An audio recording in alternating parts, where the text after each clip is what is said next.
Hey internet people, welcome back to Robb's Garage. I'm Robb, this here's my garage. This is a shirt my daughter got me for Christmas, thank you very much. It's been properly soiled and wrinkled from working in the garage. You might be wondering why I've got this English cap on. The cap that you might have seen from my Goodwood Revival review video. If you haven't checked it out, I'll provide a link to it. Well, it's because today we're working on a British vehicle. The 2016 Land Rover Range Rover Sport. This is a supercharged V8 version with 510 horsepower. I bought it brand new a little over 6 years ago and have put nearly 97,000 miles on it. Many would say that Land Rover is not very reliable, but from my experience with this vehicle, I beg to differ. I've only experienced two failures. One, a noisy tappet, and two, a broken air strut. Aside from that, I've just done basic maintenance, oil change, brakes, differential fluid change, etc. But today, we noticed I've got a coolant leak, so we're going to investigate it and see if we can't solve the problem. You saw the error light right there. It's coolant level low. Let's investigate.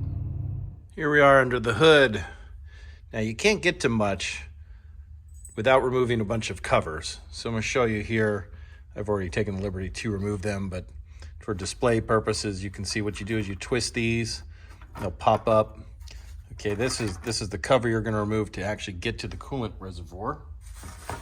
And that's where you'll be able to identify your coolant level. Make sure you don't open this when it's hot. Let the vehicle cool down.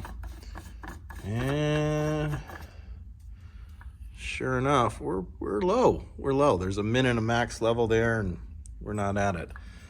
So we are low on coolant, but before we just add it, let's understand what's happening. Why is it low? There's another cover over this side. Will give us some access.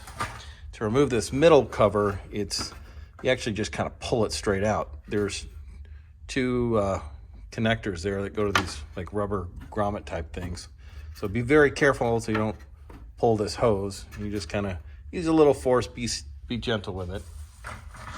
And then this engine cover, if you've done any maintenance on this vehicle, you'll know you've got to remove this. It's pretty easy. You lift it up and you pull it out. That's what enables you to have access the oil filter. Get down in here. See if we can find some leaks. All right, I do see a little bit of coolant here. Interesting, because don't know where it would be coming from. We're gonna get underneath and see if we can locate where the leak's at. More signage of coolant leakage right up in here. So I think what we're gonna do is remove the belly pan. There's several 15 millimeter bolts.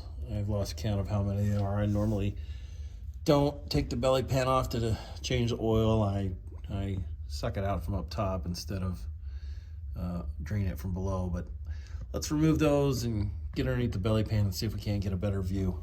Okay, got the belly pan removed and traced to this leak here. You can see coolant coming down. It's coming from the fan shroud, and that makes no sense. There's got to be a leak behind the fan, and the fan might be sucking it out to come there. So let's put a camera up there. Well, here I am using a camera to try and look at the radiator, inspect it, see if see any leaks on the radiator, and I'm not finding anything, but it's like searching for a needle in a haystack. So wiggle the camera around in here. Well, that's terrible. On the radiator. So I'm going through the fan. The fans look pretty good.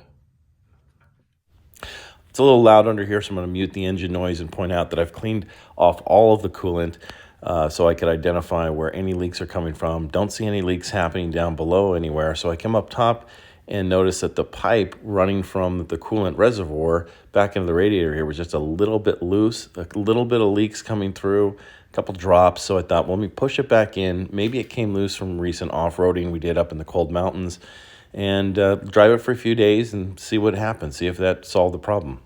My wife's driven the Range Rover for 2 days now, and after day one, I saw absolutely no leaks. After day 2, I noticed there was just a couple little drops right there. Not much, just a few drops. And then once I pulled this hose out, remember, I thought the hose was just loose. Once I pulled it out, I noticed that the O-ring that goes there was actually broken. Zoom in on that. So broken O-ring, I'm gonna replace it. Fortunately, I keep a spare set of O-rings on me. You never know when you might need one. Turns out I don't have the proper O-ring in my collection, so I called the dealer to find out what is the right O-ring number, and they didn't know. They said you have to replace this entire pipe here. We have it in stock, it's 25 bucks. I said no thanks. It's just the O-ring that's bad. So I went to the hardware store. I think I found what I'm looking for. Number 6. It's 2 millimeters thick, and it looks like a smaller outer diameter than this one, but I think it's because the original has been stretched. So we're gonna give this a try, see if it works. There you go, problem solved. No more leaks. Looks good. Got a few hundred miles on the Range Rover Sport now and no leaks. That, my friends, was a very simple and inexpensive fix to resolve the coolant leak. 79 cents is all it cost us for that O-ring. Could have spent up to $25 at the dealership for a whole new pipe.